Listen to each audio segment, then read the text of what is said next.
읽은 본문의 말씀은 주님이 1절에 보면 분명하게 말씀하고 있습니다. 바리새인들의 노릇 곧 외식을 주의하라, 이렇게 말씀합니다. 우리는 사실 이제 저도 이제 개역 한글판 또 바뀐 다음에 개역 개정판을 사용하고 있습니다만, 저는 사실 이제 어렸을 때부터 이렇게 봐왔던 성경이기 때문에 익숙합니다만, 사실 요즘 세대들은 이 외식이라는 말 잘 안 쓰죠. 외식이란 말. 우리 아이들한테 외식 이렇게 얘기를 하면 밖에서 밥 먹는 거라고 생각하지, 여기 본문에서 나오는 외식이라고 전혀 생각을 하지 못합니다. 안 쓰는 말이, 요즘에 잘 안 쓰는 말이기 때문에 그래요. 자, 그래서 새 번역에 보면은 이 외식이라는 말을 위선이라고 이렇게 번역을 해놨습니다. 위선. 그러니까 그게 이제 우리에게 더 많이 쓰이고 와닿는 말입니다. 그래서 오늘은 이 위선의 문제에 대해서 주님이 우리에게 하시는 경고, 그 메시지를 우리가 좀 듣기를 원합니다. 자, 먼저 위선이 뭘까요? 위선이 무엇인지를 좀 살펴봐야 합니다. 이 단어는 헬라어로 휘포크리시스라는 말입니다. 휘포크리시스인데 이게 뭐냐면 고대 그리스에서 연극을 할 때 그 연극 배우가 하는 그 연기를 일컫는 말이 바로 이 말이었어요. 그러니까 그 사람의 사람 됨됨이가 중요하지 않습니다. 그러니까 어떻게 연기를 훌륭하게 해내느냐, 그게 중요한 거예요. 그러니까 그 무대 위에서의 그 사람과 무대 밑에서의 그 사람이 전혀 다를 수밖에 없는 거죠. 우리는 이제 배우들이 우리나라에 많이 있습니다만, 아주 순진한 어린 아이들 빼놓고는 드라마나 영화를 보면서 그 사람이 하는 그 연기를 보면서 저 사람 실제 모습도 저럴 것이다라고 생각하는 사람은 거의 없습니다. 다를 것이라고 생각을 합니다. 연기니까 그렇죠. 자, 이거는 가면을 쓰는 것과 똑같습니다. 가면을 쓰는 것과 똑같아요. 그러니까 이제 때에 따라서 이렇게 바꾸는 것이죠. 자, 오늘 예수님께서는 이 연기 그리고 이 위선의 대표적인 사람으로 바리새인들을 지적하고 계십니다. 오늘 이제 12절을 제가 읽었지만 12장을 읽었지만 그 앞장에 보면 계속해서 주님은 이 바리새인들의 위선을 지적하고 계십니다. 그 대표적인 모습이 이제 44절에 나와 있는데요. 이렇게 말씀합니다. 화 있을진저 너희여, 너희는 평토장한 무덤 같아서 그 위를 밟는 사람이 알지 못하느니라. 자, 여기 평토장한 무덤이라고 나옵니다. 이게 이제 위선을 아주 잘 묘사해 주는 단어예요. 다른 그 성경 이제 공강복음 다른 데를 보면 회칠한 무덤이라는 말이 나옵니다. 회칠한 무덤. 여러분은 이제 이스라엘의 문화에 익숙하지 않기 때문에 이게 도대체 무슨 얘기인지 잘 모르실 겁니다. 유대인들에게는 무덤이 두 가지가 있습니다. 그 사람의 경제력이 어떠냐에 따라서 무덤이 두 가지가 있는데, 부자다 그러면 부자들의 묘가 따로 있습니다. 그건 뭐냐? 우리 대표적으로 예수님이 이제 이렇게 묻히신, 예수님이 이렇게 안치되신 그 무덤, 그건 부자들의 무덤입니다. 아리마대 사람, 부자 아리마대 사람이 자신의 무덤을, 가족묘를 예수님을 위해서 내어드린 것입니다. 그러니까 부자들은 어떻게 하냐? 이렇게 보통 암벽이 있죠. 암벽산이 있으면 그것을 깎아가지고 그 안에 가족묘실을 만드는 것입니다. 그리고 거기에 이제 돌을 굴려서 막는 거예요. 그게 이제 부자들이 쓰는 묘입니다. 근데 이제 가난한 사람들은 그렇게 할 수 있는 돈이 없습니다. 어떻게 하느냐? 그냥 우리나라랑 좀 비슷한데요. 조금은 다른 게, 우리나라는 이렇게 무덤이 이렇게 동그랗잖아요. 유대인들은 그렇지 않습니다. 파서 시체를 그 안에 넣습니다. 그리고는 그냥 덮어요. 평평해집니다. 그냥 원래 길처럼 그렇게 평평해지는 거예요. 자, 그런데 문제는 뭐냐 하면 시간이 오래 지나면 원래 길이 아니던 곳이 이제 길이 되기도 하고, 또 사람들이 그곳을 다니기도 합니다. 그러면 바람이라든지 또 비라든지 오게 되면 흙이 이제 유실이 되지 않습니까? 씻겨 내리게 가기도 하고. 그러면 어떻게 되냐? 처음에는 무덤 속에 있어서 드러나지 않던 시체들이 살은 다 썩어 없어지지만 뼈는 어떻습니까? 뼈는 안 없어지죠. 오랜 시간이 가도. 그래서 시간이 지나면 이렇게 바닥 위로 이렇게 드러납니다.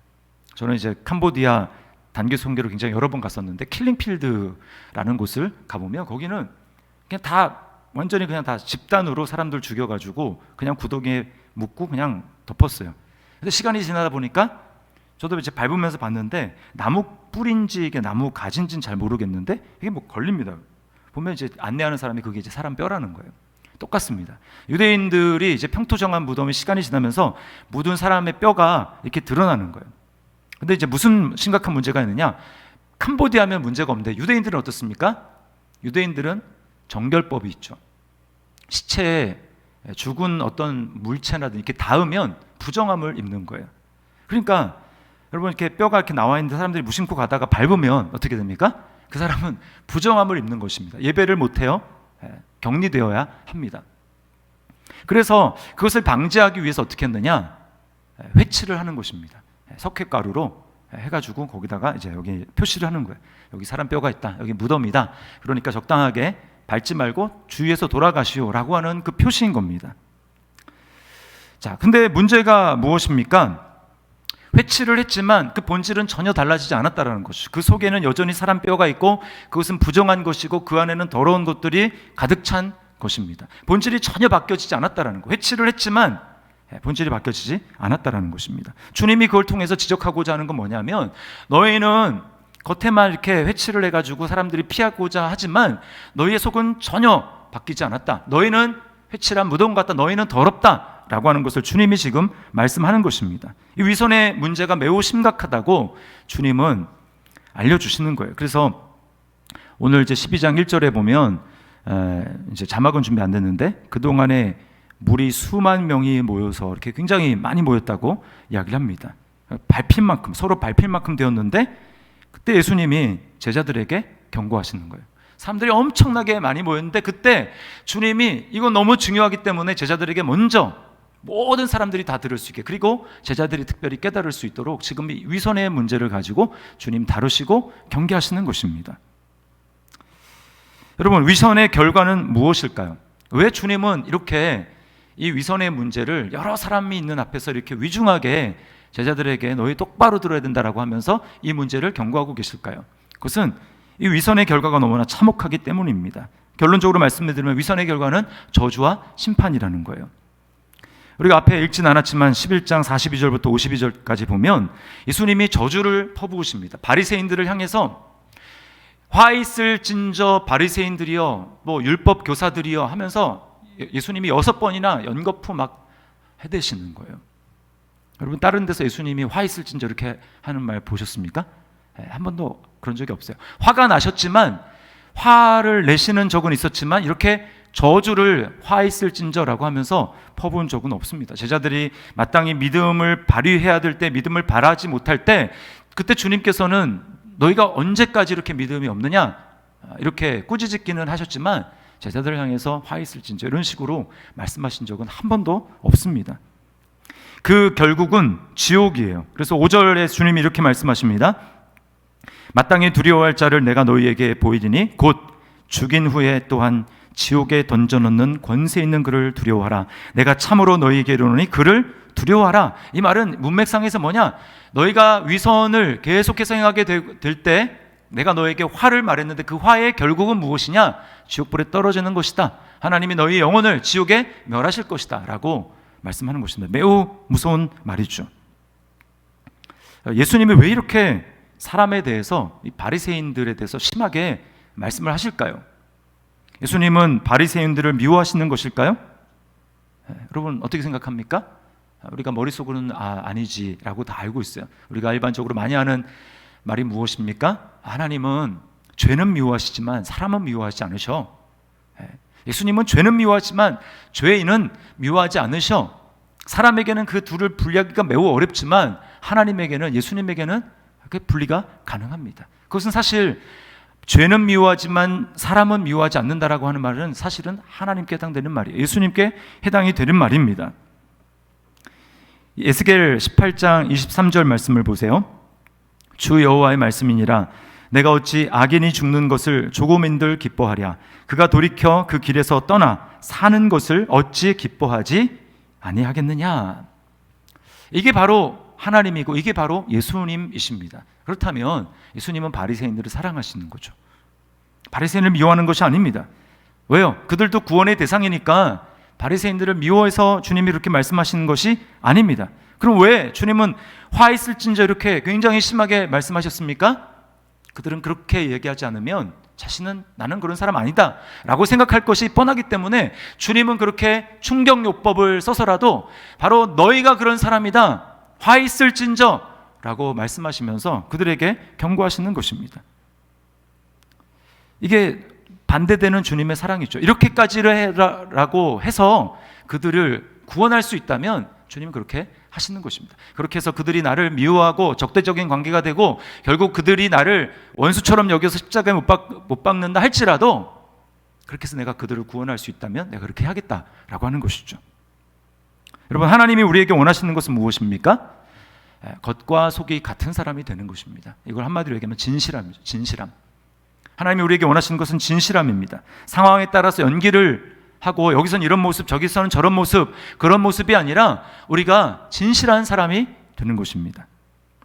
마음으로부터 변화되어서 변화된 마음에서 행동하기를 주님이 원하시는 것입니다.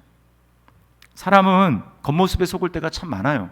그래서 어떤 겉모습을 하면 아까 연기를 하는 것처럼 그 사람 매우 훌륭하다고 생각하는 경우가 참 많습니다. 사람이니까 그래요. 사람은 속일 수 있습니다. 그러나 하나님은 그렇지 않습니다. 하나님은 우리의 고백도 들으시지만 우리의 고백과 함께 우리의 마음, 우리의 중심도 같이 보세요. 그런데 예수님이 그런 사람을 찾아도 찾을 수 없으니까 탄식해서 뭐라고 말씀합니까? 주님이 이렇게 말씀하는 거예요. 이 백성이 입으로는 나를 찾으나 마음은 내게서 멀도다. 입의 고백과 그 마음이 다르다는 것을 주님이 보시고 주님이 안타깝게 여기시는 것입니다. 구약뿐만 아니에요. 신약에 믿는 성도들을 향해서도 마찬가지입니다. 에베소서 4장 13절 우리 함께 읽겠습니다. 시작. 우리가 다 하나님의 아들을 믿는 것과 아는 일에 하나가 되어 온전한 사람을 이루어 그리스도의 장성한 분량이 충만한 데까지 이르리니. 네.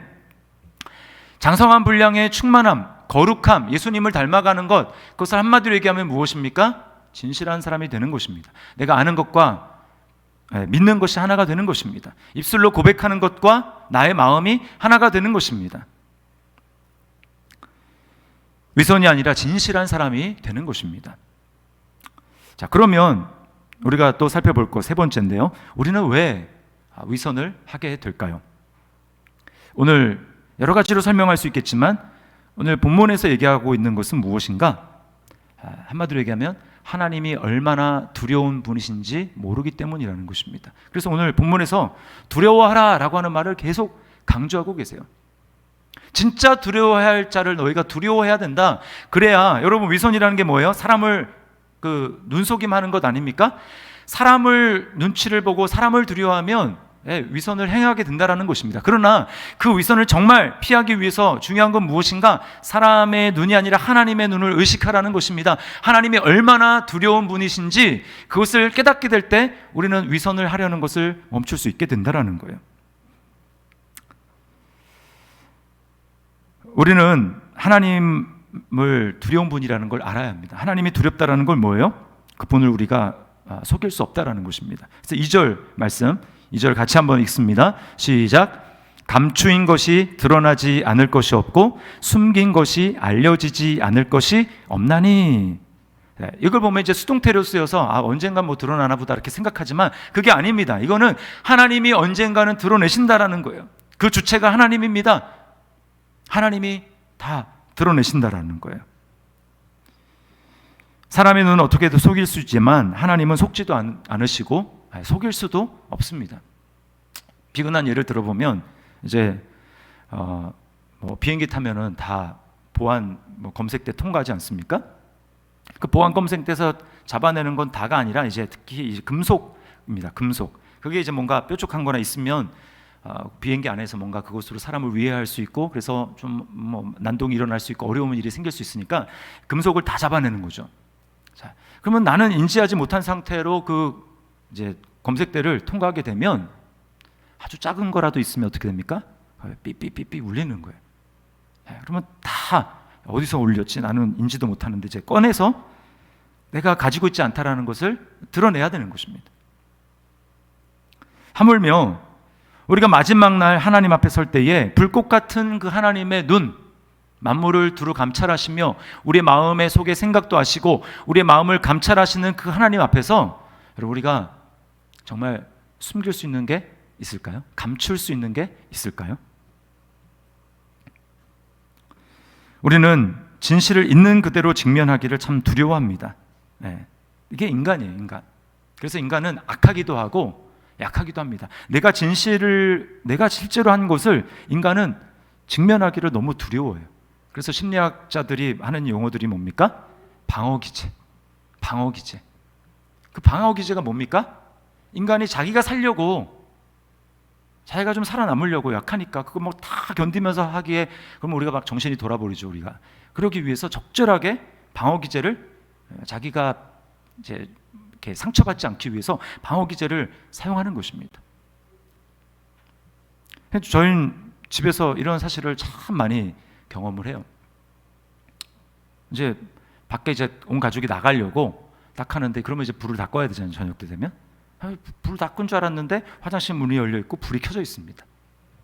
근데 이제 그 화장실은 이렇게 거실에 있는 화장실이에요. 그러면 아이들한테 이렇게 묻습니다. 야, 누가 화장실 쓰고 불 안 껐니? 라고 물어봅니다. 저는 이제 아내랑 안방 화장실을 쓰고 나왔기 때문에 당연히 거실 화장실을 안 썼죠. 그러면은 제가 원하는 답은 둘 중에 한 명은 제가 그랬어요, 뭐 이렇게 나와야 되는데, 그렇게 물어보면 동시에 누구라 먼저 할 것도 없이 내가 안 그랬어요. 정말 미치고 팔딱 칩니다. 그러면 내가 했나? 엄마가 했나? 두 놈 중에 한 놈인데 안 했다는 거예요. 그러면 차근차근 검사가 취조하듯이 따져 묻습니다. 그러면 그제서야 머리를 긁적긁적거리면서 두 놈 중에 한 놈은 내가 그랬나? 하면서 마지못해 인정을 하는 거예요. 자기가 해놓고도 자기가 했다라는 사실을 인지하지도 인정하지도 않습니다. 저도 마찬가지예요. 제가 이제 지난주에 좀 허리가 아팠는데, 그래서 설교 준비를 집에서 했어요. 평상시에는 이제 토요일 날 제가 교회 와서 하는데, 근데 제가 아영이 방에서 했습니다. 그 방이 조금 제일 끝방에 있고 끝에 있고, 그리고 좀 조용하고, 그리고 이제 좋은 거, 이렇게 책상이 일단 좀 좋아요. 좋은 걸 좀 사줬어요. 그래가지고 제 책상보다 좋습니다. 그래가지고 제가 그 방에서 설교 준비를 합니다. 그랬는데 다음 날 아영이가 저보고 이렇게 얘기하는 거예요. 아빠, 내 방 쓰는 건 괜찮은데 썼으면 방을 좀 깨끗이 치워줬으면 좋겠어. 커피 먹었으면 커피 먹은 그 컵 치우고 물컵도 치우고 그래야지. 이렇게 방을 어질러 놓으면 어떻게, 내 방인데. 제가 그 말을 가만히 이렇게 들어보면 어디서 많이 들어보던 그런 말이에요. 제가 아이들 방에 들어갈 때마다 지금은 잔소리 좀 안 하려고 하는데 이렇게 자주 하는 얘기거든요. 막 팬티 막 여기 막 저기 뭐 그 양말 뭐 쓰레기. 그러면 저는 이제 똑같이 당하는 거예요. 그럼 저도 나름 이렇게 제가 근데 이제 목사 체면이지, 내가 이렇게 혼냈는데 또 이렇게 그런 걸 아이들한테 당하는 게 싫어가지고 저 나름대로 핑계거리와 변명거리를 찾습니다. 야, 아빠랑 너랑은 좀 다르지. 나는 설교 준비하는 게 얼마나 집중해서 해야 되는지 네가 모르냐? 아빠 설교 준비하느라고 좀 그럴 수도 있지. 그리고 딴 거 나 치웠잖아. 이렇게 이야기를 해요. 저는 아이들한테 나는 그런 사람이 아니야. 나는 너희들이랑은 좀 다르지 내가. 이런 것을 주장하고 싶은 것입니다. 근데 아이들 눈에는 참 진짜 쿨하지 못하고 아빠 저 참 이렇게 못났다, 궁색한 변명처럼 들리는 거예요. 여러분, 이게 인간의 기억이라는 것입니다. 되게 자기중심적이에요. 내가 원하는 것, 나한테 유리한 것은 좀 각색해서 내가 기억하고 있고, 나한테 불리하다 싶으면 그것은 여지없이 삭제하거나 아니면 왜곡해서 가지고 있는 것입니다. 그래서 삼자대면하거나 하면 분명히 사실은 뭔가 둘 중에 하나가 나와야 되는데 이게 안 나오는 거예요. 이 정도는 괜찮아? 그건 어쩔 수 없는 일이었어. 이렇게 변명하고 핑계를 대고 자기 합리화를 하는 것이 바로 우리 자신의 모습이라는 것입니다. 그러나 여러분, 인간에게는 그렇게 속일 수 있어요. 변명할 수 있습니다. 그러나 여러분, 마지막 날 하나님 앞에 섰을 때는 어떨까요? 나는 내 생각에 남들이 아무도 나에게 지적하지 않았기 때문에 내가 내 스스로 내 중심적으로 왜곡하고 삭제하고 또 그렇게 생각해서 모아놓은 나의 기억, 나는 괜찮아 라고 생각했는데, 그날 하나님 앞에 그 검색대 안에 통과될 때 다 걸리는 것입니다. 삑삑 소리 다 나는 거예요. 여기저기서 울려 퍼지면서 내가 감추어왔던, 왜곡했던, 삭제했던 그 모든 것들이 되살아나서 나를 향해서 정죄하는 것입니다. 이 모든 것 다 네가 했다. 이게 다 네 때문이다. 여러분, 만약에 그날 마지막 날 하나님 앞에 섰을 때 그런 일들이 우리 앞에 생기게 될 때 여러분 얼마나 두렵겠습니까? 얼마나 참 무섭겠습니까? 하나님이 얼마나 두려운 분이라는 걸 알라는 거예요. 하나님이 우리에게 율법을 주신 이유가 뭘까요? 법을 주신 이유. 하나님의 법을 주신 이유. 제가 이렇게 몇 가지로 이렇게 쭉 논리적으로 좀 정리를 해봤는데, 첫 번째는 하나님의 뜻을 알고 행하라는 것입니다. 이게 내가 원하는 거야. 내가 원하는 건 이 길이야. 그러니까 너네 이렇게 해. 하나님이 원하시는 것을 우리에게 보여주시고 그렇게 지시하시는 것입니다. 두 번째는 그렇게 뜻을 알고 행하다가 나는 하나님의 법을 지킬 능력이 없구나. 이거를 하나님이 깨달으라는 거예요. 그렇게 해서 주셨습니다. 세 번째는 그렇지만 율법을 지켜서가 아니라 이미 은혜로 하나님의 백성이 되었다라는 것을 깨닫고 그래서 하나님께 감사하라는 것입니다. 그래서 율법을 주셨어요. 그리고 마지막 네 번째는 그 은혜에 대한, 내가 율법을 행함으로 하나님의 백성 된 게 아니라 하나님이 이미 나를 하나님의 백성으로 삼아주시고 그 다음에 율법을 주셨다라는 그 은혜에 대한 믿음으로 내가 잘못했다면 그것을 잘못을 회개하고 다시금 겸손하게 하나님의 뜻대로 살기를 결단하고 그렇게 살라고 하나님 우리에게 율법을 주셨다라는 것입니다. 그렇기 때문에 만약에 이렇게 산다면 절대로 우리는 자랑할 수가 없어요. 왜요? 완벽하게 지키지도 못했는데 뭘 자랑을 합니까? 완벽하게 지키지도 못했는데, 그렇죠? 완벽하게 지켰다면 뭐 자랑할 수 있겠죠. 그러나 완벽하게 지키지 못했어요. 그러니까 자랑할 수 없는 것이죠. 또 이미 갚을 수 없는 은혜로 하나님이 나를 하나님의 백성으로 삼아주셨는데 뭘 자랑을 합니까? 바리새인들이 악한 이유가 바로 이거예요. 하나님이 은혜로 구원하셨고 그래서 그것을 다 완벽하게 지킬 수 없음에도 불구하고 하나님이 그들을 하나님의 백성으로 삼아주셨는데, 그렇다면 그 하나님의 은혜를 감사하고 나에겐 능력이 없지만 그러나 주님의 은혜를 구합니다. 나를 용서해 주시고 그러나 다시 내가 결단하며 살겠습니다. 이렇게 하나님의 은혜, 전적인 은혜를 의지해서 믿음으로 그렇게 살아야 되는데 그게 아니라 오히려 자기를 과시하고 자랑하고 드러내는 거예요. 하나님을 자기 수준으로 떨어뜨린 것입니다. 완벽하지 않은 것처럼 자신을 속이는 것이죠. 자, 그러면 위선에서 벗어나려면, 네 번째, 위선에서 벗어나려면 어떻게 해야 할까요? 그것은 바로 예수님을 우리의 구원자로 우리는 날마다 바라보고 시인해야 합니다. 우리 8절을 함께 읽겠습니다. 8절 같이 읽습니다. 시작. 내가 또한 너희에게 말하노니 누구든지 사람 앞에서 나를 시인하면 인자도 하나님의 사자들 앞에서 그를 시인할 것이요. 네. 여러분, 예수님을 시인한다라는 게 무엇입니까? 로마서 10장 9절 10절 거기 보면은 마음으로 하나님이 예수 그리스도를 죽은 자 가운데 살리신 것을 마음으로 믿고 또 입으로 예수님이 나의 주인이라는 것을 시인하면 구원을 받는다, 이렇게 말씀을 해요. 그러니까 한마디로 사람들 앞에서 나를 시인한다라고 하는 말은 예수님이 나의 구원자라는 것을 시인하는 것입니다. 그 말을 반대로 뒤집으면 예수님이 나의 구원자라는 사실은 무엇입니까? 내가 구원받아야 될 존재라는 것입니다. 즉 나는 죄인이고 나는 가망이 없고 나는 소망이 없다라는 것을 사람들 앞에서 공개적으로 인정하고 그 예수님을 믿는다라는 거예요. 구원의 길이 나에게는 전혀 없고 소망이 나에게는 전혀 없다라는 것을 인정하는 것입니다. 이거는 예수님을 처음 믿을 때만 그런 것이 아니고 여러분, 우리가 위선에서 벗어나기 위해서는 매일매일 이것이 필요합니다. 이걸 제대로 깨달은 사람만, 이것을 정말 절실하게 깨달은 사람만 예수님을 구원자로 받아들일 수가 있어요. 얼마 전에 여러분 다 보면서 격분했을 뉴스가 있잖아요.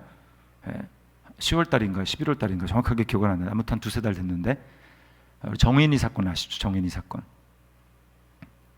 그 입양한 양부모에게 잔인하게 1년 6개월밖에 안 된 그 아이가 폭행당해가지고 죽었습니다. 참 보니까 너무 열도 받고 그 아이가 불쌍해서 눈물도 나고 너무 참 안타까운 그런 사건이었는데, 부검을 해보니까 뭐 여기저기 뭐 이렇게 골절된 거는 말할 것도 없고, 가장 이제 심각한 게 췌장이 절단이 됐다는 거예요. 췌장.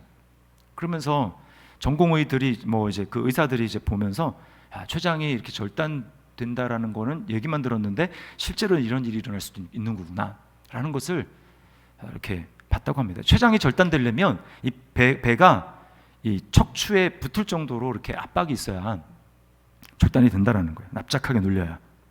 여러분, 생후 16개월 된 아이가 잘못을 했으면 얼마나 잘못을 했길래 그런 폭행을 당해야 합니까? 더 충격적인 건 뭐예요? 그 양부모라는 사람들이 다 각자가 목사 아들, 목사 딸이라는 것입니다. 뭘 보여줍니까? 뭐 예수님 몰랐을까요? 성경을 몰랐을까요? 안 들어봤을까요?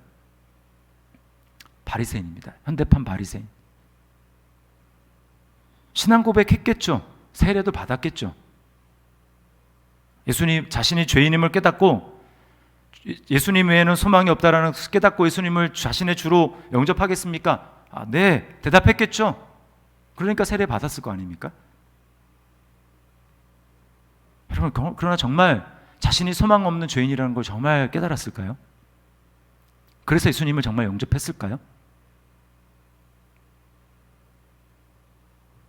그랬다면 절대로 그렇게 할 수 없습니다. 자신들이 꽤 괜찮은 입술의 고백과는 상관없이 자신들이 꽤 괜찮은 사람이라고 생각했을 거예요. 나는 다른 사람보다 낫다. 여러분, 그러나 우리를 보십시오. 그 사람들을 손가락질하기 전에 우리를 한번 보십시오. 제가 아까 뭐 우리 가정 이야기도 하고 저의 얘기도 좀 했지만 우리는 어떻습니까? 여러분은 정말 나는 소망이 없다. 나는 정말 바리새인과 다를 바 없는 절망적인 죄인이다. 화 있을진저 주님으로부터 그 소리를 들어야 될 사람이 바로 나고, 그래서 내가 영원한 지옥에 떨어져야 될 사람이 바로 나다. 여러분 정말 그렇게 깨달아지십니까? 정말 절실하게 그렇게 인정해 두십니까? 여러분 그래서 정말 그렇게 예수님을 절실하게 받아들였습니까? 그래서 예수님의 구원이 정말 감사하고 정말 감격적이고, 그 예수님 때문에 여러분에게 다른 거 없어도 기쁨이 있습니까? 만약에 이 부분이 분명하지 못하다면 우리는 주님께 은혜를 구해야 됩니다. 은혜는 다른 은혜가 아니에요. 보여달라고, 내가 어떤 존재인지 좀 알게 해달라고, 내가 얼마나 그 사람과 별로 다를 바 없는 큰 죄인이라는 것을 좀 알게 해달라고. 다른 기도 제목 가지고 기도하지 마시고 그거 가지고 기도하십시오. 자신이 절망적인 죄인이라는 것을 깨달지 못하는 사람은 은혜도 없습니다. 죄인이라는 것을 깨닫지 못하는데 어떻게 은혜가 있습니까? 그 은혜를 은혜로 여기지 않겠죠? 예수님이 우리를 위해서 하신 일은 무엇입니까? 오늘 말씀을 보세요. 예수님은 우리가 마땅히 순종해야 될 완벽한 순종을 주님이 우리를 위해서 대신 그 삶을 사시고 순종하셨습니다. 반면에 우리는 순종하지 못했죠. 그래서 마땅히 하나님으로부터 화 있을진저 또 지옥의 심판을 받아야 하는데, 우리가 마땅히 받아야 될 그 형벌을 예수님은 자신이 받지 않아도 되는데 우리를 위해서 대신 받으셨습니다. 자신이 가진 의는 우리에게 주시고 우리가 가진 불의, 불순종, 우리가 받을 형벌, 마땅히 받아야 될 그 형벌을 주님이 대신 받으셨어요. 이것을 믿으면, 이것을 정말 믿으면, 예수님을 정말 구원자로 받아들이게 되면 여러분, 우리는 하나님의 심판을 두려워하지 않게 됩니다. 예수 그리스도를 시인하는 자를 주님은 친구라고 불러주세요. 그래서 4절 말씀을 보세요. 4절, 내가 내 친구 너희에게 말하노니. 내가 내 친구 너희에게 말하노니. 여러분 참 얼마나 놀라운 이 선언입니까? 우리를 향해서 내 친구, 예수님보다 더 좋은 친구가 어디 있습니까? 유유상종이란 말 많이 하죠? 친구를 보면 그 사람 안다고? 예수님이랑 우리랑은 사실 친구가 될 수 없어요. 우리를 보고 예수님을 판단하겠습니까? 아, 예수님은 친구를 저런 사람 두는 거 보니까 주님은 저런 분이겠구나. 아니잖아요. 수준으로 따지면 예수님과 급이 맞아서 친구 될 사람 아무도 없습니다. 그런데 주님은 우리를 친구로 삼아주셨어요. 우리를 친구로 삼기 위해서 자신의 목숨을 내어주셨습니다. 그런 친구 있습니까? 세상에? 자신의 유익을 위해서 친구 관계를 맺고 그러다가 만약에 나한테 좀 해가 될 것 같다, 저 친구 계속 사귀는 게 좀 나한테 도움이 안 될 것 같다, 해만 좀 계속 있는 것 같다, 그러면 어떻게 합니까? 뭐 손절하잖아요. 그게 세상입니다. 그게 세상 친구들입니다. 그러나 주님이 잃을 건 많아도 우리가 주님께 별로 도움이 될 건 없어요. 그렇지 않습니까? 근데 주님은 우리를 친구로 여겨주실, 친구라고 하시고 영원히 친구로 삼으십니다. 떠나지 않으세요. 그리고 우리 친구가 되시기 위해서 주님은 우리와 같은 처지, 우리와 같은 모습이 되셨습니다. 몸을 입으시죠. 몸을 입은 게 아니라 사람이 육신이 되셨죠. 얼마나 감사합니까? 그리고 우리와 계속 교제합니다. 여러분, 이 사실을 정말 믿는 사람은 위선자가 되지 않습니다. 죄를 지으면 주님께 고백합니다. 죄를 짓지 않으려고 노력하는데 그 죄를 짓지 않으려고 노력하는 이유는 정말 나를 친구로 삼아주신 그 주님이 너무 감사해서, 급도 안 되는데 나를 친구로 여겨주신 그 주님이 너무 감사해서 그 주님의 마음을 아프게 해드리지 않으려고, 주님을 실망시켜 드리게 하지 않으려고, 그래서 그 사랑하는 마음 때문에 우리가 죄를 짓지 않으려고 하는 것입니다. 그래서 점점 죄로부터 멀어지는 것이죠. 요한일서 2장 1절부터 2절 말씀 우리 같이 한번 읽어보겠습니다. 시작. 나의 자녀들아, 내가 이것을 너희에게 쓰면 너희로 죄를 범하지 않게 하려 함이라. 만일 누가 죄를 범하여도 아버지 앞에서 우리에게 대언자가 있으니 곧 의로우신 예수 그리스도시라. 그는 우리 죄를 위한 화목 제물이니 우리만 위할 뿐 아니요 온 세상의 죄를 위하심이라. 아멘. 우리 여러분, 우리는 어쩌면 겉으로 드러나는 모습만 봤을 때는 세상에 좀 잘 사는, 굉장히 윤리 수준이 높고 도덕적인 의식이 뛰어난 사람들보다 못한 삶을 살아갈 수도 있습니다. 그러나 여러분, 우리와 그 사람들의 차이는 무엇입니까? 적어도 차이 딱 하나 나는 거 있어요. 그건 뭐냐면 우리가 바로 위선자였다라는 사실을 인정한다라는 사실입니다. 그 사람들은 뭘까요? 자기가 위선자라는 사실을 인정하지 않습니다. 그리고 또 차이, 내가 위선자였을 뿐만 아니라 이제 그걸 알았기 때문에 더 이상 위선자로 살지 않겠다고 결심하고 결단한다라는 것입니다. 여러분, 위선자는 심판을 피하지 못합니다. 왜요? 마음이 변화되지 않았기 때문에. 그것은 본질적으로 변한 것이 아무것도 없는 것입니다. 좀 행동이 결심해서 좀 나아졌다 할지라도 평토장한 무덤, 그 속에는 뼈가 가득한 거예요. 그런 경험들 다 있으시잖아요. 어느 날 누가 갑자기 집에 이렇게 막 들이닥쳤는데 집에 청소가 아무것도 안 돼 있어요. 그러면 어떻게 합니까, 여러분? 그냥 보이는 대로 막 그냥 장롱이나 침대 밑에 다 쑤셔 놓죠. 그럼 겉으로 보면 깨끗한 것 같지만 깨끗한 게 아니죠. 그게 바로 평토장한 무덤입니다. 더러운 거예요. 그냥 잠깐 갖춰놨을 뿐입니다. 그러나 그게 드러나는 거죠. 하나님을 정말 두려워한다면 여러분, 우리는 우리 자신의 죄를 숨겨서는 안 됩니다. 우리를 위해서 자신의 목숨을 버리시고 우리를 친구로 삼아주신 그 주님 앞에 우리의 연약함, 우리의 죄, 그것을 날마다 고백하고 계속, 주님, 저는 이제 위선자로 살지 않겠습니다. 주님, 저는 위선자로 살지 않겠습니다. 주님이 저를 위해서 십자가에 죽으시고 부활하시고 주님이 내 친구 되어주셨으니 주님, 제가 이제 주님께 뭘 감추겠습니까? 주님, 제가 진실한 사람 되겠습니다. 날마다 그 은혜를 의지해서 그 나를 친구로 삼아주신 그 주님 바라보면서 주님, 날마다 제가 위선자가 아니라 점점 진실된 모습으로 예수님 닮아가겠습니다. 이렇게 결단하며 나아가는 우리 하나님을 기쁘시게 하는 저와 여러분의 삶이 될 수 있기를 주님의 이름으로 축원합니다. 우리 말씀을 기억하면서 시간 찬양하겠습니다. 우리 예수보다 더 좋은 친구 없네. 이 찬양 하나님 앞에 고백하도록 하겠습니다. 예수보다 더 좋은 친구 없네.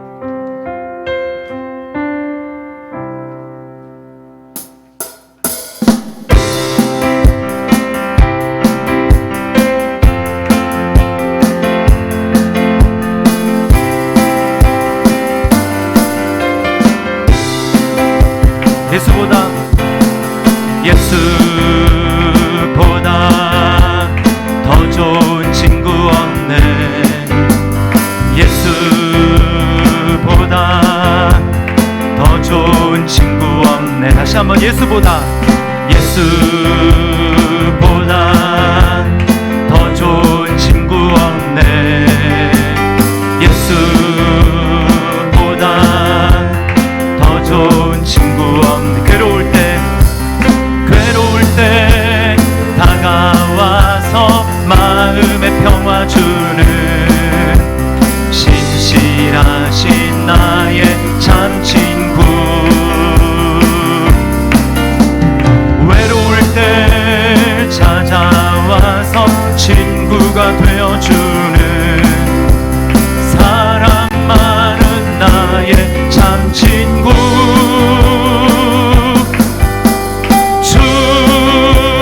예수 사랑하리라. 나의 생명 다할 때까지 주 예수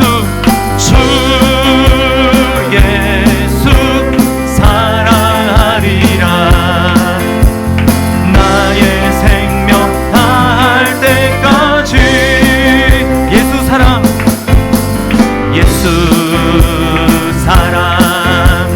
참 좋은 예수 사랑. 예수 사랑 참 좋은 예수 사랑 참 좋은 예수 사랑 참 좋은 예수 사랑. 예수 사랑 참 좋은 예수 사랑. 세상에서 제일 가는 금으로 유혹해도 예수님만 사랑하겠네. 세상에서 제일 높은 명예를 준다 해도 예수님만 따라가겠네. 주 예수 사랑하리라.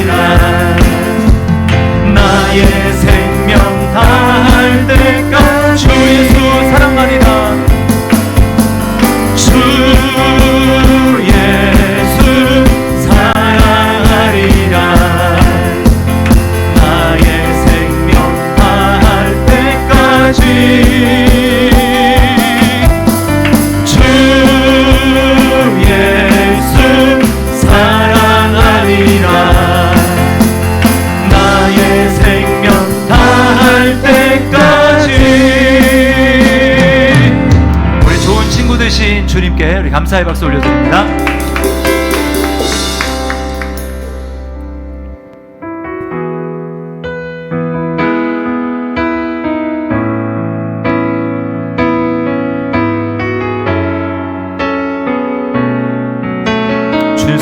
주 사랑이 나를 숨쉬게 합니다. 주 사랑이 나를 숨쉬게 해. 세상 그 어떤 어려움 속에도 주 은혜로 나를 돌보시며 세상 끝날까지 지켜주시. 다시 한번 고백합니다. 주 사랑이 나를 숨쉬게 합니다. 주 사랑이 나를 숨쉬게 해. 세상 그 어떤 어려움 속에도 주 은혜로 나를 돌보시며 세상 끝날까지 지켜주시네. 주님만이 내 아픔 아시며 주님만이 내 맘 어루만지네. 어느 누구도 나를 향하시네. 주님의 사랑을 끊을 수 없네. 주님만이 내 능력이시며 주님만이 나의 구원이시네. 어느 누구도 나를 향하시 주님의 사랑을 끊을 수 없네. 주 사랑이 나를 이끌어 주십니다. 주 사랑이 나를 이끄시네. 내가 갈 수 없는 그곳을 주님의 사랑을 깨달을 때 우리는 주님과 함께 할 수 있습니다. 주의 사랑 나를 붙드시며 세상 끝날까지 인도하시네. 주님만이 내 아픔 아시며 주님만이 내 맘 어루만지네. 어느 누구도 나를 향하시 주님의 사랑을 끊을 수 없네. 주님만이 내 능력이시며 주님만이 나의 구원이시네. 어느 누구도 나를 향하시 주님의 사랑을 끊을 수 없네. 주님만이 내 능력이시며 주님만이 나의 구원이시네. 어느 누구도 나를 향하시 주님의 사랑을 끊을 수 없네. 우리 시간에 그 말씀을 기억하면서 하나님 앞에 기도했으면 좋겠습니다.